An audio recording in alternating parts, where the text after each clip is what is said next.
They say, no, we want democracy, but when the Africans say no to homosexuality, that's not democracy. We should stop them. You should cancel that law. It's nonsense. I want it to be known that America is not heaven. They used to introduce me as, this is Pastor Ssempa is an anti-gay, an anti-homosexuality. And I'm like, I don't want to be known for what I'm against. Welcome back to Morning Shot. Today we actually have a very special guest, and that is Pastor Ssempa from Uganda. For those of you who don't know, Pastor Ssempa became an internet sensation after an interview he did. Mr. Should I call you Mr.? Pepe Julian Onzima. Thank you for coming in. Thank you for Good morning. Morning to you. Why are you gay? I am a human rights defender. What I'm is not that? limited. Sodome I am not defender. limited. You I are am an not activist limited. for LGBTI. I am an Lesbians, activist, gays, Bisexual, transgender, and intersexuals. Let me tell you something. Where's the H? Human rights. I told you earlier. I am a human rights activist. For this group, there are different people who work on different things. Like he does something different, you know. I do something different. The final one. Don't you think you need to interface so that? No, I have to pray for this young woman as I read the scripture for her. My daughter, I want to read for you a scripture. No. I should take charge of this. No, I want to read for her. He's not ready. He's not ready to listen to you. No. I'm afraid, Pastor. No. I'm afraid you're not going to do this because my guest is not comfortable. No. Well, on that note, we thank you very much. That's all we have for you. Good morning. The morning continues. All right. On that note, we wind up, and that ends the show. The morning breeze. Welcome, Pastor Ssempa, and thank you for coming on our show. We're deeply honored to host you. Hello, I'm happy to be on your show, Byron and Roman. Glad to be on the morning show. Thank you very much for joining us. So actually, I need to ask you, right? You became an internet celebrity almost overnight following this this interview that you did. What's life been like for you following this interview? Have you found that more people have recognized you? Are you boycotted in certain places? What's life been like? It's a bit of both. There are people who love me very much, and there are people who hate me.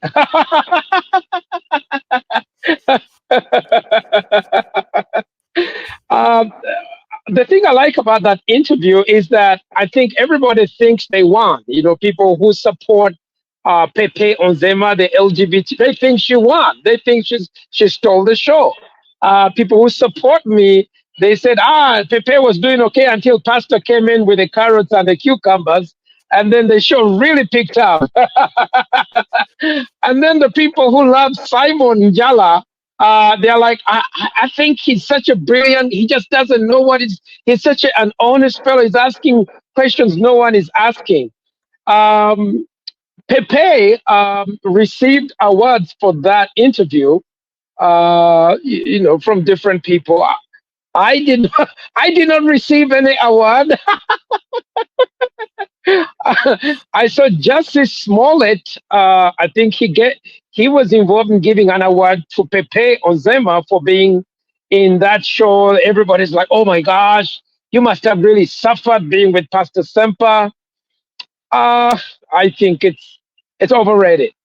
But it's been tough. It's been tough since that interview was part of the struggle. I think for me, the struggle it's a conflict of convergence between what I see as Western powers conspiring a neo-colonial program for Africa. And while it was in gestation from 2000, around 2000, 2004, it picked up speed in 2007, and it really came of age in 2009 with Barack Obama. And Uganda's coming up with the anti-homosexuality act, of which I was very much a part of, still so, laid a foundation for bring this conflict out. And so in 2013, when I think 2012, 2013, when we had that debate, it really was two voices, two worlds clashing together. Pepe, she's a darling of the embassy. She's a darling of the European Union. She's trained in how to speak and all the proper answers of the LGBTQ. And I was a voice for my people. I'm like, look, we don't recognize this stuff of girls becoming boys and boys becoming girls. So I gave voice and articulated what my people believe in.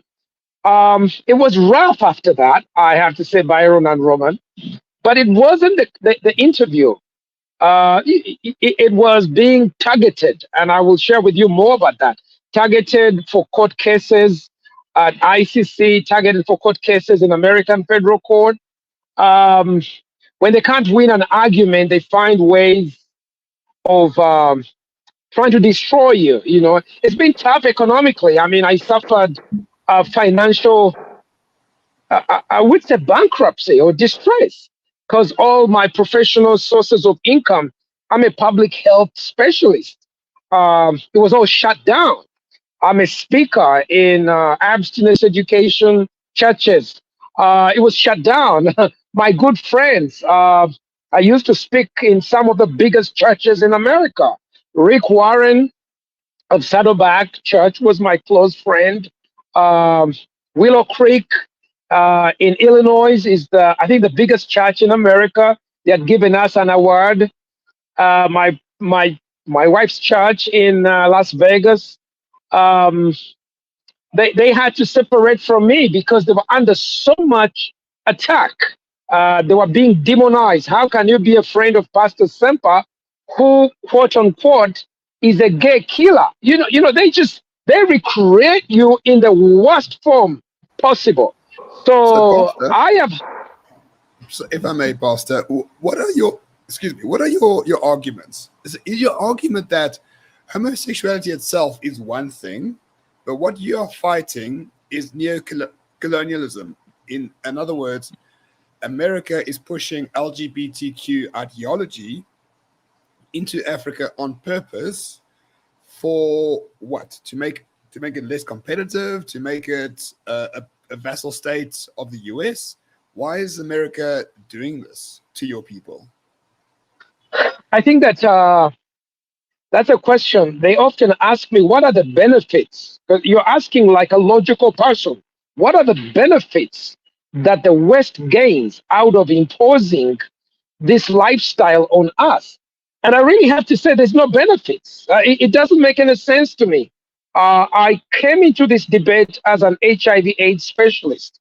I started back in 1988. My brother died from HIV. My sister died from HIV. I was going to die from HIV. So, but when I had a reawakening through the work of mentors who mentored me here at the university, I decided to make a decision to change my behavior so that I will be abstinence until marriage and be faithful in marriage. That's what we call the ABC. And so C is for condoms. You abstain, be faithful. If not, use condoms. So I approach this issue from a success of our HIV/AIDS programs. So when Uganda really fronted behavior change, we didn't go for big pharma. We didn't go for condoms only. We didn't go for VCT testing. We didn't go for circumcision. Those are like the big, or gay rights. We went for, hey, you're being promiscuous? Stop it. You're married? Get into a relationship of commitment. That was the big one. And then the minor was, if you can't do that, if you're going to be foolish to have sex outside marriage, don't be foolish not to use a condom. So it was simultaneously delivered with both a moral message and a provision of information about condoms. So when we became a world successful model, I began getting invitations. I began going to speaking in Filipino, beginning to speak in Manila, speak in US. I was before US Congress. I think it was George W. Bush who came to Uganda, and he says, look, you're the only country in the world who has succeeded in bringing down HIV/AIDS. We want to learn from you. What have you done? And we're like, it's ABC. It's ABC. And so our success opened a door for me, Roman, to begin to engage with the Western HIV/AIDS specialists. So I began speaking in San Francisco, Washington, Mexico. That's when I got to meet Rick Warren, because him and his wife, Kay Warren, wanted to do something about HIV. But the conflict started when I said, look, you want to stop AIDS? Let's change our behavior. Let's change our sexual behaviors. They're like, no, we want gay rights. I'm like, no, that's not what we've done. We have actually said, no, in Africa, gay rights, that's a non-brainer. It's a non-starter. We want to teach people. They kept saying, get religion out. Don't bring morality here. Just give people condoms. So that's where the conflict started. And they saw become South Africa, right? Become South Africa. Become South Africa, yeah. And then you have the highest AIDS rate in the world, essentially. Exactly. And I'm sorry to say that, but let's face the reality. South Africa has adopted all this, the give condoms, do male circumcision and gay rights. But the truth is, South Africa is the AIDS capital of the world. It's the HIV/AIDS capital. It's both tragic and sad. And I wish I could do something about it. But it doesn't, Roman, it doesn't make sense. My fellow Ugandans, they sit down and they said, look, what do these white people in America, what do these white people in Canada, how do they gain from putting homosexuality for us? How do they gain from powering all these billions of money? And I'm like, look, I just can't explain. It doesn't make any sense. It doesn't. So I'm sorry, Roman, I don't know why they do. I just know there's a sense of moral superiority. I think that the exceptionalism. I think that when LGBT took over the major institutions of American power, European power, the outposts of that power, that is embassies, the different departments, were weaponized. So when you look at Barack Obama's 2012 executive order, which is repeated, it remained in Trump's, and then also it's repeated by Joe Biden. I write about it in my book, Africa's Resistance. It puts as number one foreign policy decriminalizing LGBT and providing asylum to those who claim that they are suffering. So we have created this double that we are pushing down the nation. America is at war. America is at a cultural war. America has actually said this now, haven't they? They've said that they now want to be known in the 21st century. Their new export is wokeism. They want to export wokeism to the rest of the world. I suppose you could argue, though, that one of the reasons possibly may be typically eugenics. We've seen that in a lot of situations. The family planning, the whole abortion debate was around eugenics in the US. And we're seeing a lot of the individuals now. It's kind of like, if you can't abort the children, another way to kind of lower population control, let's just make everybody gay, because, gays don't breed. It's an impossibility. They can't create more of them, and neither can the transsexuals. So if you want to reduce the world population, it makes sense to reduce them through making them gay. I mean, what? Wouldn't it? Yeah. Which is why I asked them in my book, why are you gay? Africa's resistance to homosexuality.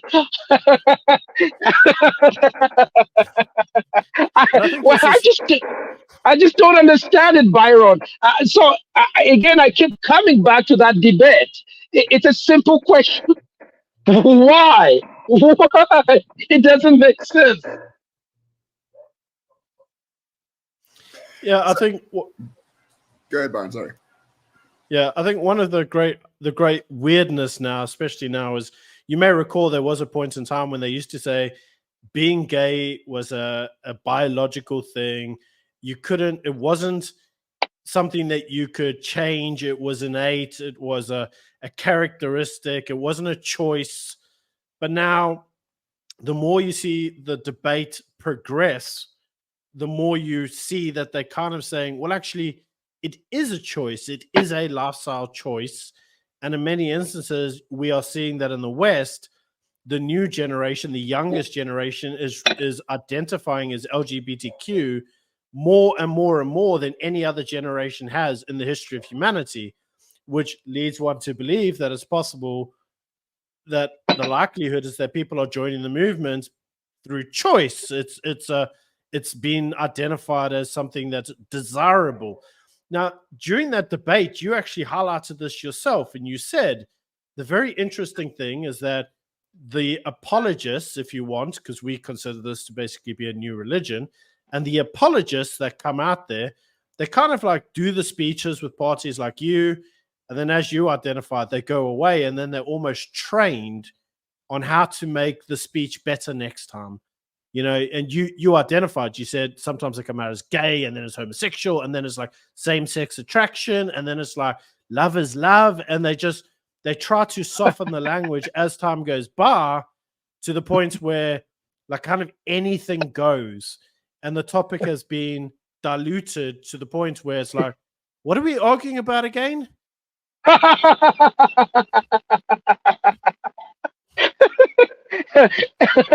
Byron, the truth is, I've seen very brilliant people. One of the guys I debate with is a brilliant pharmacist.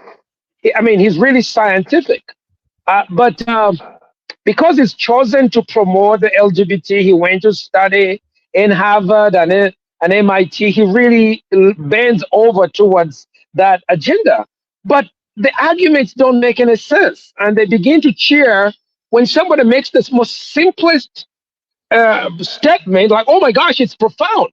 When you say love is love, okay, let's take that forward.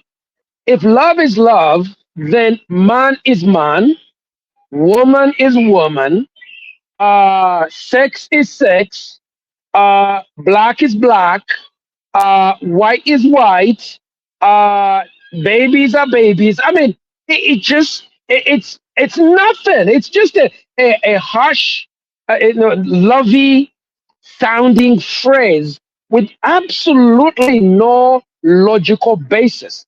And I mean, I would like to say that watching from my vantage point, we Africans are beneficiaries of the European education. We are beneficiaries of missionaries who brought us the knowledge of Jesus, the Bible. We are beneficiaries at great sacrifices, at tremendous. Byron and Roman, I want to let you know, forget everything. I feel so terrible when I hear many people putting down the courageous people who brought Jesus to us at tremendous sacrifices. I named my children, my firstborn son, my secondborn son, Mackay. I named him after a Scottish missionary who was an engineer. He gave up a career in engineering to come and work in Africa. And through him, we constructed the first roads in Uganda, the first thunder lightning road arrester, because the king of the palace's king was kept burning down with lightning. And Mackay, Alexander, he built the first lightning road arrester and many others. Western, the grandchildren of the Western missionaries, carriers of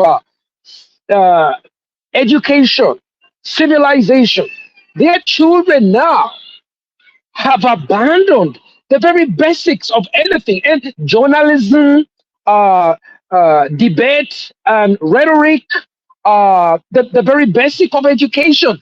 And now they're throwing out, they're using divisive words to find a way of imposing the, the thing that just doesn't make any sense. So, love is love. And I think the question, again, let me go back. The first time you ask an ontological question and said, why? Why are you gay? Can you explain that to us? And I think that's the thing that it attracts me to. That's why I'm calling my book, Why Are You Gay? Africa's Resistance to Homosexuality. And that's why I think that interview connects with so many people all over the world. You asked me at the beginning what happened. Is I have a fan base of young people in England, Western Europe, Eastern Europe, Middle East, Malaysia, South Africa. I have a fan base in Namibia, Zambia. And then, and I gotta say this, at first my children, my own sons, were really embarrassed because they got, the other guys, they write so bad about you. Even my mother-in-law is like, my God, is this you? I mean, they call you a killer of such a, But then my kids go to school and they have to pretend that they're not my kids because it's very hostile, Byron. And it's very hostile. But so they go to college and they said, Are you a son of Ssempa? And my sons tell them, Ssempa is a common name in Uganda. It's like Smith in America.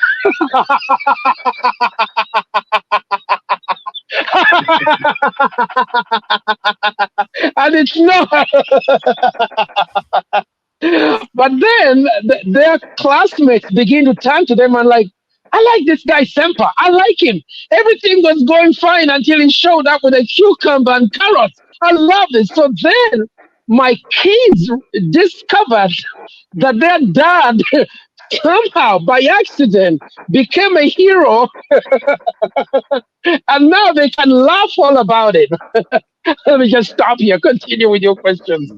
So Pastor, let's talk about homosexuality, especially in Uganda. So there was an I can't remember the name, anti-homosexuality bill that became an act, if I remember correctly. At the time, I remember Republicans in America were saying we need to cut aid to Uganda. I mean, these are the conservative Republicans like Ted Cruz saying, oh, we need to cut aid because LGBTQ rights in Uganda. And firstly, you're a conservative guy in America worried about gay rights in Uganda. That's a bit odd. But anyway, what is the essence of that bill, or that now that it's an act? Are you banning people from being gay?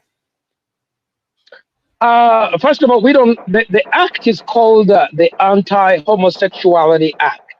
That's the one. And it's not called the Anti-Gay Act. The use of two phrases is a philosophical paradigm. When you say gay, you make an assumption that someone was born that way.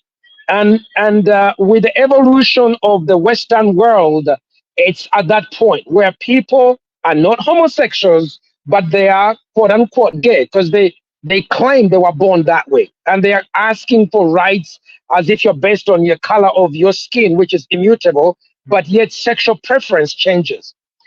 Homosexuality, according to us, is a set of sexual actions which are guided by someone's impulses.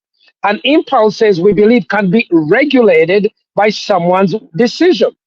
So the Anti-Homosexuality Act really makes that message that we believe that marriage is a man and woman. We believe that same-sex acts are inherently disordered, just as the Catholic Church is written on its writing. And that's how Western world has known it for so many years. We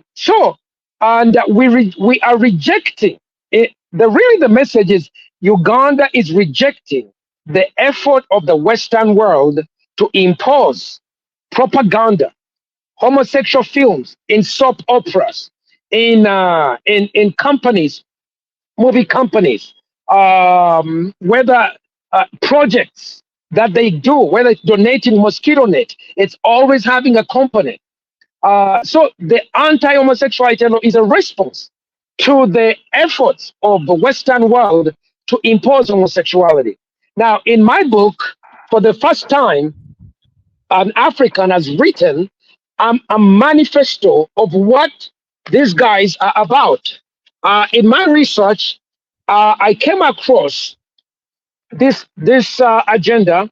I think it's over here. Maybe you can see it over here. This is a manifesto that was written in Johannesburg, South Africa, in 2004. They gathered at Helderfontein Hotel in 2004, February 7th to 14th.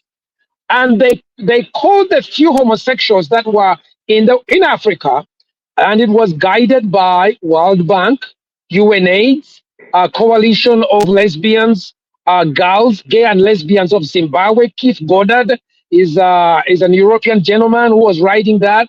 And they mapped out in careful plans how to take over. So over here is East Africa, there's West Africa, and they planned how to change society, how to change religion, how to change culture. And it's in meticulous terms. And then they opened up regional centers.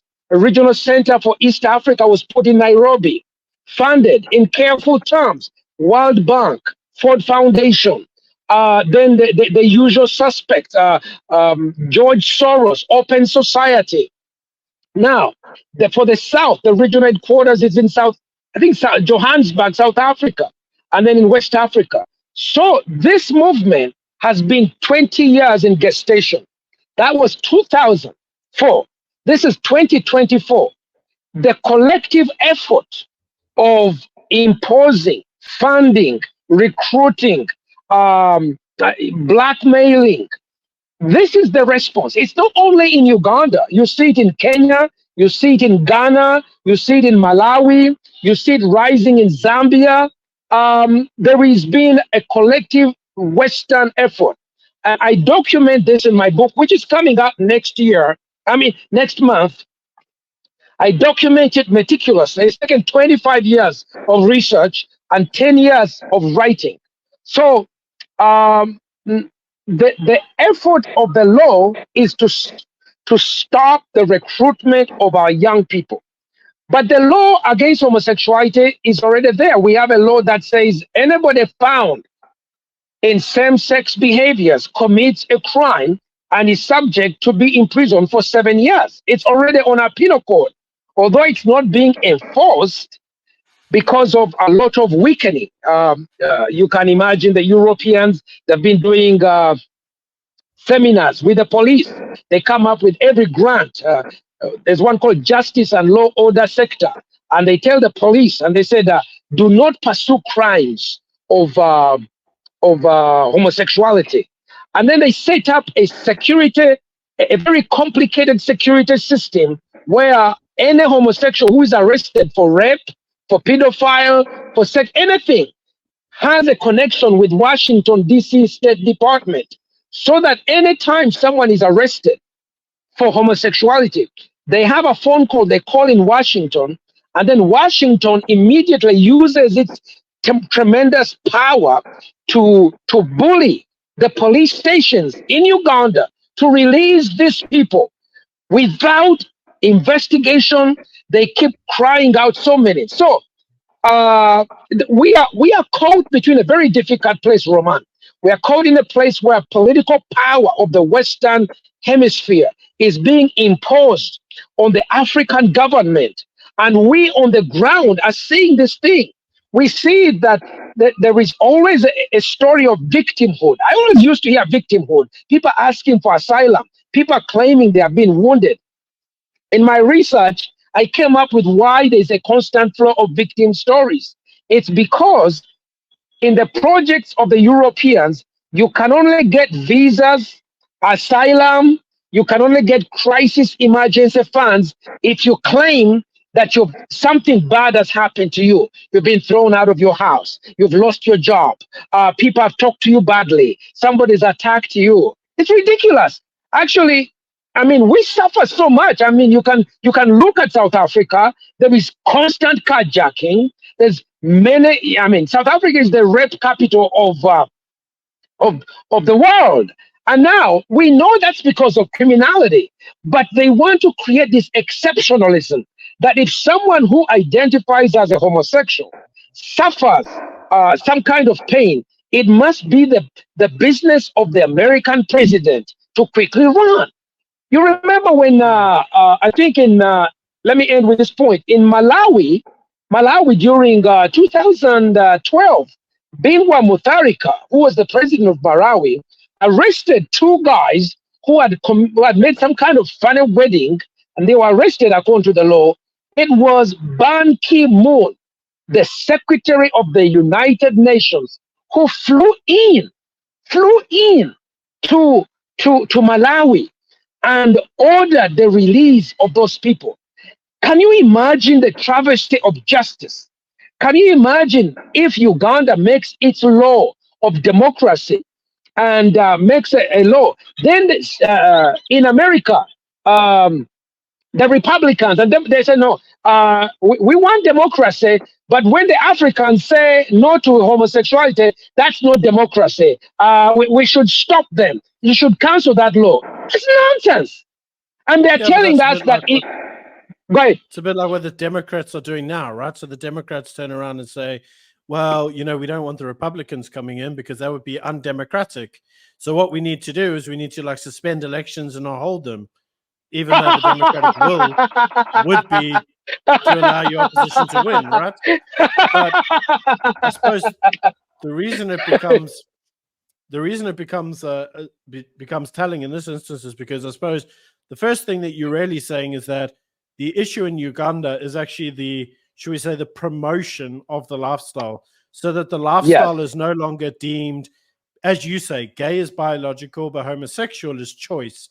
And we are seeing in the West a high degree of feminization going on because it's being promoted. I mean, Disney, for example, you may recall, they were on camera as saying they actually have a gay agenda where they're trying to promote homosexuality to their audience. And so they leave little snippets of, like two mums in a film, or they have like a little cartoon where a dad kisses another dad. And so it's small things, but what it does is it regulates it kind of introduces the idea to kids so the kids don't see it as being slightly odd.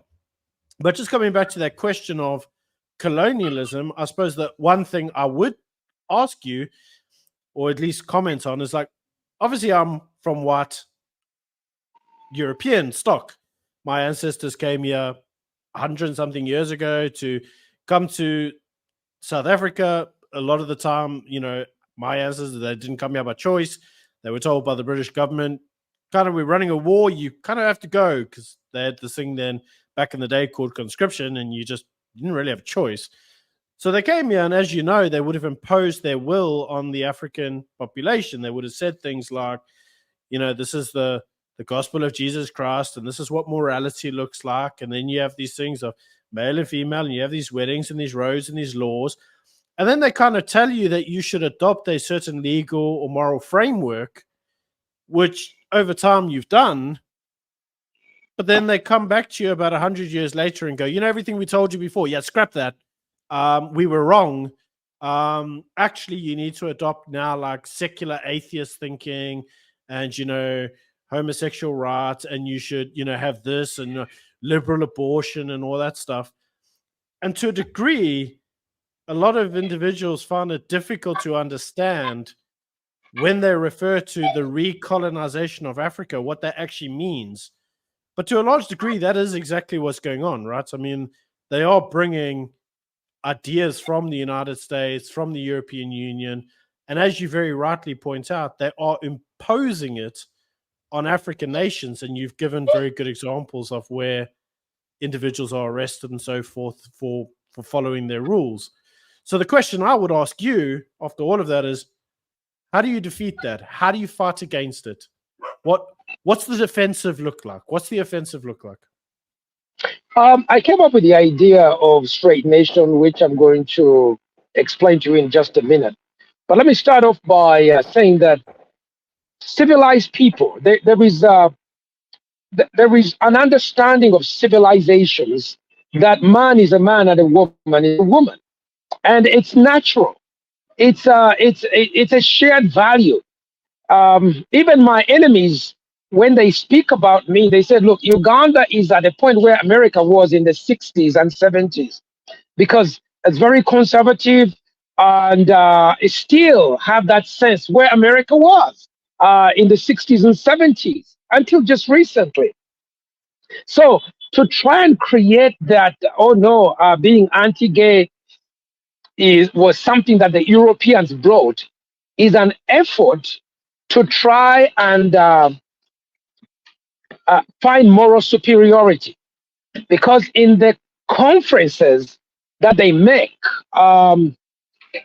just even the psyche of an American. My wife is American. I've lived in America. I live here in Uganda, but my other relatives are Americans. The average American is horrified to think of another American going to another country and imposing their will on others and telling them, no, your culture is bad. You as Africans, you don't know the right thing. The average American is horrified.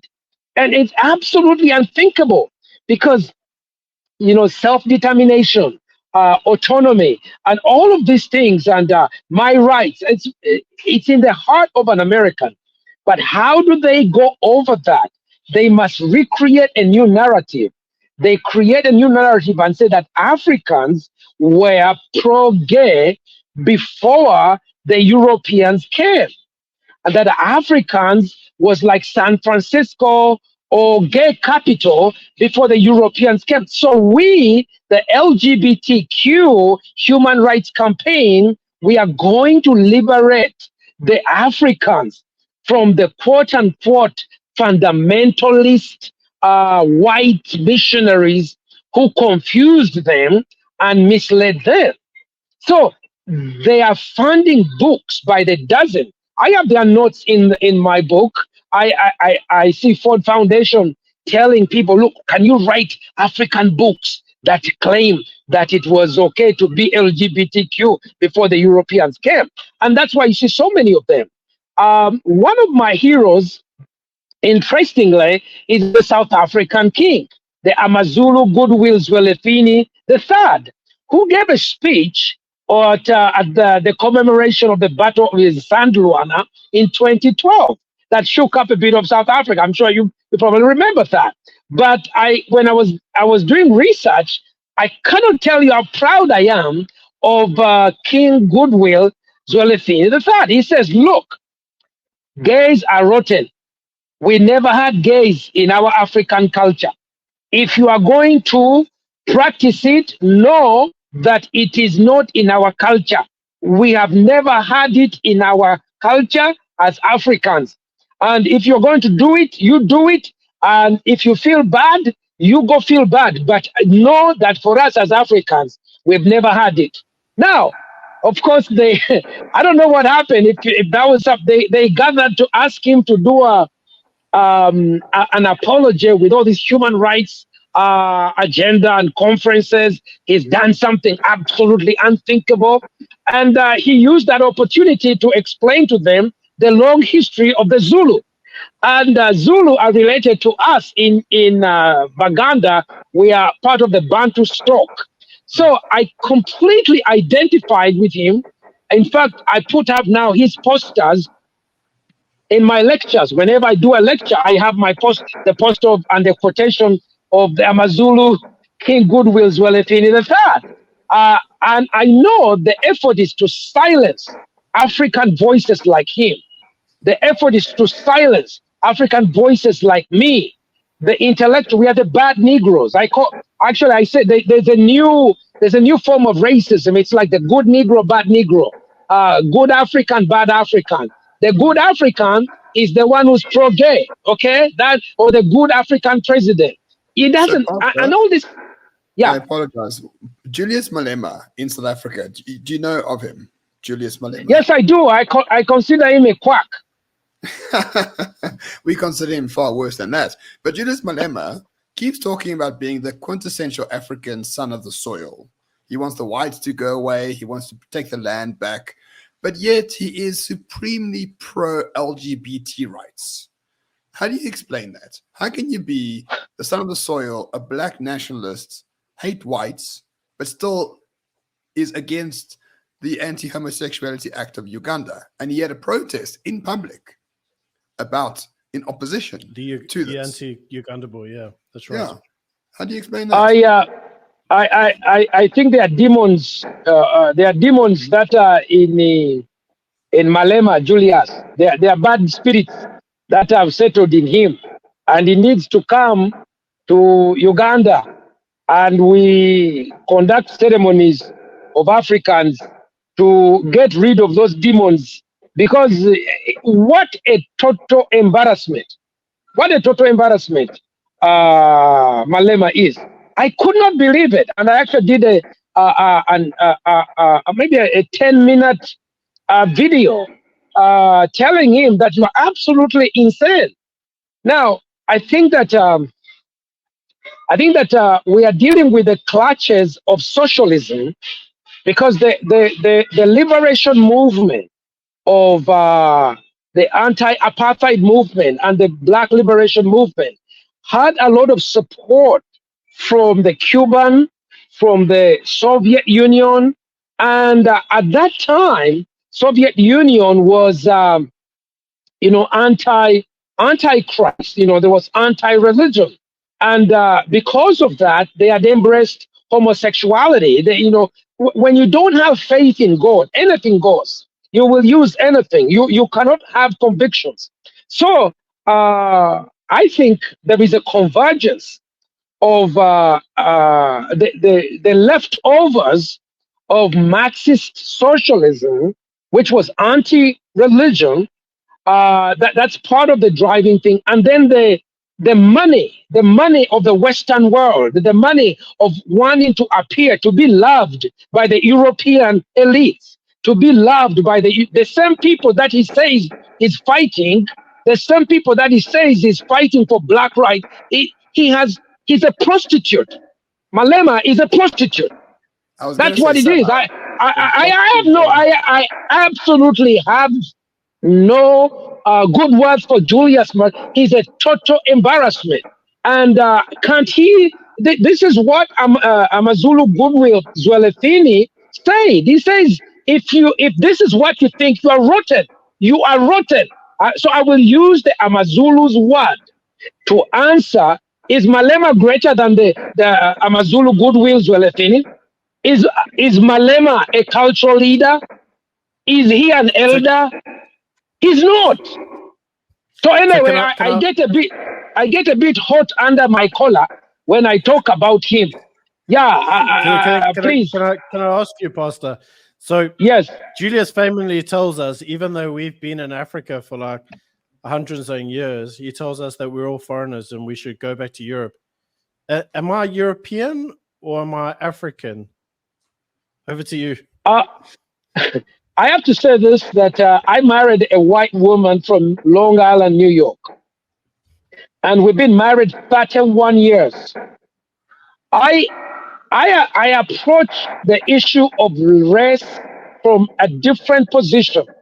I approach the issue of race from equality, of racial reconciliation, of oneness. So for me, I see my experience that, we've gone through challenges. We've gone through racism. We've gone through apartheid. We've gone through colonialism. We've gone through where a black man could not marry a white woman in America. There's a part in Maryland where I think Loving versus the state, I forget the name, Loving versus somebody, was a couple that was sued for marrying, black and white. My approach is Uganda. when you come to Uganda, there is something about Uganda that is a beacon for the rest of the world. We had what's called the East African Revival, where black, white, tribalism, we all came at the foot of the cross. We came and we recognized that we are brothers and sisters. And so, even in the independence struggle, Uganda had a good experience in terms of getting its independence, that racial relations in Uganda are really good. Byron and Roma, when you come to Uganda, because the first mission schools were built by missionaries, hospitals were built by missionaries, the colonial government, we had good relationships with them. We still have good relationships. Now, to say that a person born in Africa does not belong in Africa, that's insane. I think, again, it takes you back to the fact that I think there are people who don't have the knowledge of God. I even seen them in America because they think I'm bad. They think I'm a betrayer for marrying a white woman. I think I'm a hero because I demonstrate that black and white, ebony and ivory can live together in harmony. We've raised 5 children, and we are a living story of this, and it's possible that black and white can live together. So I've seen in America where some people are so angry at white people, they only think of KKK. They think of the Ku Klux Klan. Now, if your impression of white people is that they're the worst extremists, then you will also become a black extremist. You will have this very extreme hostile discourse, and they call white people white devils. I mean, I can't imagine that. I can't imagine that. So if there's areas of conflict, we must sit down and talk about it. We can't say you're a devil and you don't have a place at the table. It's very simple. If you have a conflict, put the right people at the table and work it out. Talk it out. Is it sharing of economy? Is it land? Is it jobs? Is it health? Is it housing? Sit at the table, but don't call a person a devil. No, it shows that you yourself, like Dr. Martin Luther King said, hate cannot drive out. Hate cannot drive out hate. It's love. It's love, but which does it. So I have had many times, Byron and Roman, where I have dealt with racism in America, especially in America. But I decided that, you know what, if you do not think I'm smart, it doesn't make me dumb. It doesn't make me dumb. I'm still smart. If you don't think I'm high or whatever, it doesn't take that away from me. And I've always strived that I can do everything to the best of my ability. So don't judge me by the color of my skin. Judge me by my ability to think. Judge me by my work. Don't judge me. And in fact, I don't even want to wallow in victimhood. I don't want to wallow as a victim. Give me the very best. I'm happy to debate the very best that they have there. So this business of labeling someone a white devil, number 2, this business of telling them that they should have no place in a place where they are born. Oh no. To me, reconciliation comes when we sit down and work out our problems and see how we can be able to live together. And I have done that for 31 years, and I have something to share with that Malema can probably learn from me. So when he comes to Uganda, we will pray for him to cast out those bad demons, and then we will show him how to black and white can actually live together in harmony under Christ. Okay, so I need to go back to the question that I asked you originally, which is, how do you repel the Western agenda in Africa? And you said that there was this concept that you were going to speak to us about, which was straight nation. Yeah, I think that I talk about decolonization because there is some things that are not they are not our culture, or either biblical or even values, but they're just being brought up to us. So this culture of Europeans of homosexuality, which is coming in now, we must re-examine it. And recently, I was also re-examining Santa Claus. What's that coming from the North Pole for Christmas time, Father Christmas? And I'm like, I don't think that's in the Bible. So I will not have Father Christmas in my house. So there's an effort to decolonize. But number two, to come up with, they used to introduce me as, this is Pastor Ssempa, is an anti-gay, an anti-homosexuality. And I'm like, I don't want to be known for what I'm against. I do not exist to resist and debate against homosexuality. I exist to build the family. I exist to build husband and wife, children, grandchildren, a culture of life. So I'm like, don't introduce me. They're like, how do we introduce you? So I realized that there is no opposite of LGBTQ. So in the debate, they kept saying that we are gays and you are straight. We are LGBTQ and you are straight. I said, what is straight? They said straight is when a man loves a woman and a woman loves a man. So I said, okay, if the only table that you are giving me, a chair you're giving me at the table, is to call me straight, let me go with that. So I built a brand of identity around straight, and I call it Straight Nation.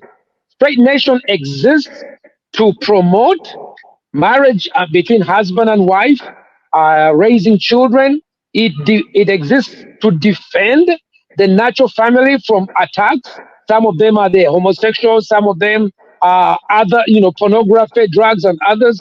It exists to advance a culture of life, to put it out there and raise children in a way that is civilized and God-fearing. So Straight Nation is my contribution after 25 years and recognizing that people come and say, hey, I'm Jane, I'm a proud lesbian, part of LGBTQ. Like our children, they don't know what to say. They're like, okay, I'm Jane, I'm a Uganda, or I'm a Catholic, or I'm a Baptist, or I'm a Presbyterian, because they're discussing sex and sexual identity, and you're talking about religion, you're talking about tribe, you're talking about so they're different. So when I now talk to the young people, I'm like, come up and say, look, I'm Jane, I'm a proud Straight Nation girl. Let me explain to you why my mom and dad are straight, why me and my family were straight, why our culture is straight, and I have a question for you. Why are you gay? Pastor, it's a sad indictment on this world that we have to classify and categorize things that have been normal for thousands of years. Yeah, it's a sad indictment on our culture. Yeah. It really is. Yeah. But I'm afraid it has to be done. It has to be done, and you're at the forefront of it. Yeah. Roman and Byron, I want to tell you, if you guys giving me a chance to share this is important. I worry that my country will wake up when it's too late. I do. I begin to cry. I saw a young girl the other day at KFC, and she's, you can see she's acting like a boy. So I said, hey, what's your name? And she said, hey, this. And I said, what class are you? She's like, I'm senior 4. I'm like, what? Are you a girl or a boy? She said, I'm a girl. I'm like, why are you dressed like a girl, like a boy?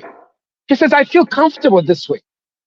Now, I could tell that the 20 years of gestation, the 20 years of opening up NGOs, funding, secretly holding workshops of gender identity, writing films, is having an impact on my people. I worry that they wake up late. I worry that we can't learn lessons from South. Yeah, I worry that we can't learn lessons. But I look at South Africa, and the truth, I would like to visit South Africa just to learn. I just want to come and do a tour and see what LGBTQ has done to South Africa. Has it improved the quality of life? Has it improved the quality of education? Has it improved the quality of Black people, white people? Has it improved the society, or has it increased negative outcomes, HIV/AIDS, criminality, pedophilia, victimhood, victimology? So I worry, and this is really in my mind. I hope that I will be remembered as a person who was willing to give it up. I mean, there was a time they had cases against me in American court and ICC for things I didn't even understand, and I had to go and renounce American citizenship. I took their passport back at the embassy, and I said, look, if you're going to persecute me because of being an American, which I took on after marrying an American, here's your passport. And I want it to be known that America is not heaven. I want it to be known that even if you blackmail us, and I wish Malema could listen to me, I wish you could bring him over there, because you can't have this appearance of someone who's willing to make sacrifices, and you make the greatest compromise of denying that a man is a man and a woman is a woman. It's absolutely wrong. So I get the passport back of my citizenship, and they give it back to me. So I let them know that I am willing, as an African. Sometimes Africans can't, they make it look like we're dying to go to South Africa, we're dying to go to Europe, people drown in the Mediterranean. Yeah, indeed, there is some. And they're dying to go to America. There is an African here.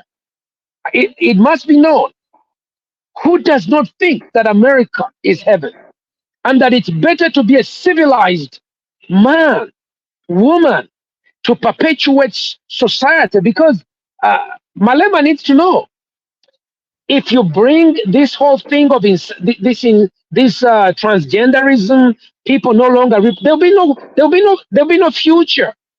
That's why Amazulu Goodwill told the world that no, this is not right. This is rotten.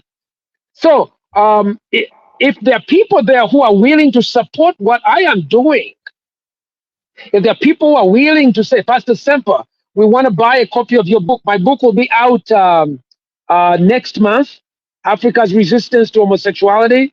I'd love for them to buy a copy of that. If you'd like to invite me to come and give a speech, I'll be happy to come. If you want to support Straight Nation, I do this on contributions of people. I don't have George Soros. I don't have American government or European seed or whatever. No, I don't. But I think people of goodwill internally know that what is being done is unfair. This business of saying you can have democracy as long as you don't make laws against homosexuality, those are not Democrats. I call them Gemocrats. And that fellow that you mentioned, I forget what's his name, the Republican who is against us. I forget what's his name, because Ted Cruz. He's not a democratic person. He's a Democrat. That's what it is. He's a Republican. That's probably what you call about log cabin Republicans. These are people who should not be there. Either they don't know what's going on in Africa, or they have no backbone, and they have sold out like Malema. He is a white version of Malema. I have no peace. I have no kind words for him. Gay-plican. I don't know. We need to find a term for those. Gay publican. Gay publican. There you go. Pastor Ssempa, it's been over an hour. I don't want to keep you for much longer. I've got to say, it's been a great privilege to talk to you. it's very interesting and fascinating to listen to your experience after that interview. It's actually been quite enlightening just how much persecution that you've personally had for your beliefs. I must say, even for myself, it's opened my eyes up quite a bit. I knew you had some struggles, but I didn't realize it was as bad as it was. You know, I wish you Godspeed. I hope that you have every success. And, you know, at the end of the day, you're always welcome on our channel to talk anytime. We don't censor, we don't judge, we just let you talk. And your book, I think Ramon and I would love to get a copy of it. We'd love to read a copy. And anybody in our audience, we'll put a link down in the description as well where they can get a copy. Thank you, Byron. Thank you very much. Thank you, Pastor.